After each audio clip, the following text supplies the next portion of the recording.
Hello, my name's Lesley Atherton and this is a short story called Legion. It was one of many. It was Legion. Nameless, ageless, genderless and powerless.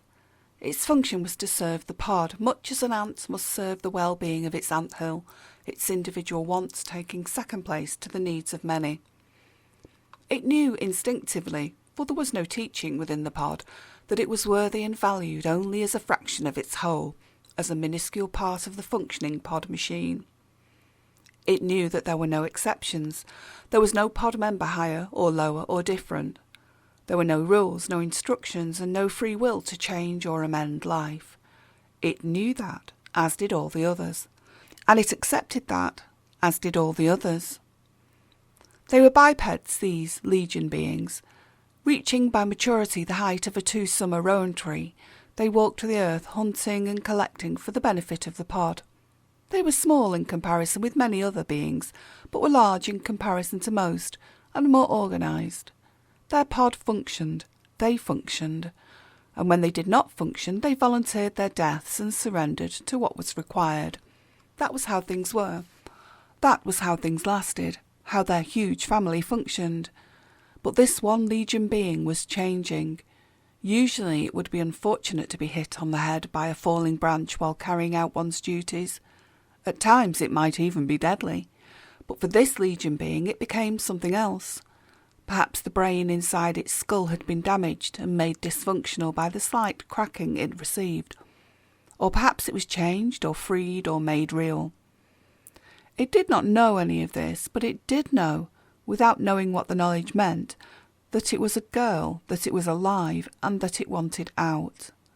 But all the others, all her family around her, were as they had always been. Nobody else was changed, so inevitably nobody else would understand.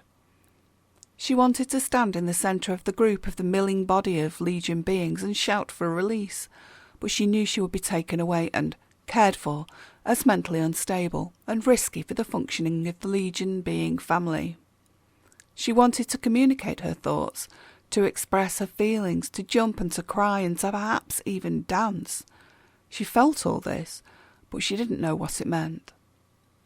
And all this felt so much more real to her than had her life pre-bump, and for the first time in her newly awakened life she felt something akin to loneliness, though she didn't know its name or what it meant. She was alone in a crowd of Legion beings, the only one, as far as she could tell, who felt this way. Suddenly she was aware of emotions, shame, disgust, embarrassment, and most of all fear. The girl took herself to her sleeping area, though it was not time for rest, and she closed her eyes. A little way away lay a smaller Legion being, perhaps a youngster, who looked towards her. Eye contact was instinctively avoided, not forbidden, more uncomfortable. But it was not now uncomfortable for the girl. She opened her mouth and changed the position of her facial muscles. It was awkward, but it felt right. A noise came from her mouth. It sounded like, The other being mimics her, and both felt something new, something we might recognise as pleasure. It was then that the girl noticed the other being's head. Like her own, it was bloodied and damaged. Instinct did not guide her now. Something else did, something stronger and more powerful, and certainly more individual. She touched the other being and guided it to rise. Both returned to the woods, emerging soon again with 2 heavy sticks with which to beat their functional family members on the head, all the better to ignite the flames of dysfunction and questioning and conflict. Some Legion beings required 2 or 3 small hits before falling to the ground with changed expressions. Others responded immediately and began to explore their own environment and bodies, opening their mouths in semi-silent communication. One Legion being touched another and was pushed away in return. Heads were shaken, eyes were opened. It was awakening from the longest of sleeps. The girl moved her face into something like a smile.